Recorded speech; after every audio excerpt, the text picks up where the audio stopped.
Dalam beberapa tahun terakhir, dunia menghadapi fenomena yang semakin mengkhawatirkan. Utang publik global terus meningkat hingga menembus angka 97 triliun dolar Amerika pada tahun 2024, menurut laporan IMF. Kondisi ini bukan sekadar angka statistik, tapi mencerminkan ketergantungan ekonomi global terhadap sistem pembiayaan berbasis utang yang syarat dengan bunga dan ketidakpastian. Sistem ekonomi konvensional yang bergantung pada riba dan instrumen spekulatif telah menciptakan ketidakseimbangan mendasar antara sektor moneter dan sektor real. Uang tidak lagi merepresentasikan nilai real dari barang dan jasa, melainkan menjadi komoditas yang diperdagangkan demi keuntungan semata. Akibatnya, dunia kini berada pada titik rapuh. Ketika defisit meningkat dan nilai mata uang melemah, masyarakat global mulai kehilangan kepercayaan terhadap sistem moneter berbasis kertas. Emas pun kembali menjadi safe haven, tempat perlindungan terakhir bagi nilai.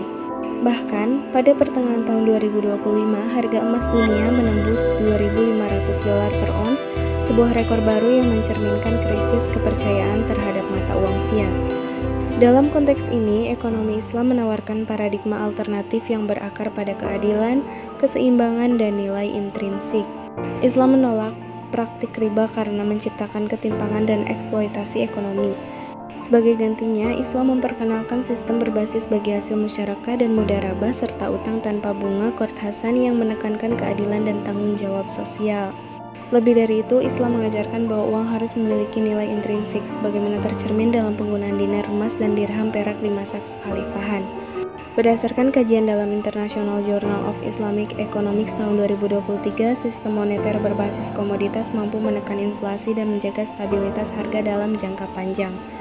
Prinsip utama ekonomi Islam adalah memastikan setiap transaksi memiliki nilai real dan manfaat sosial, bukan sekadar keuntungan finansial jangka pendek.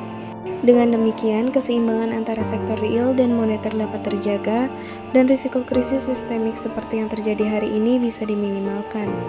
Krisis utang global seharusnya menjadi momentum refleksi bahwa pembangunan ekonomi tidak boleh lagi bergantung pada penciptaan uang tanpa dasar nilai real. Islam telah memberikan prinsip-prinsip yang bukan hanya normatif, tetapi teruji secara historis dalam menjaga stabilitas ekonomi selama berabad-abad.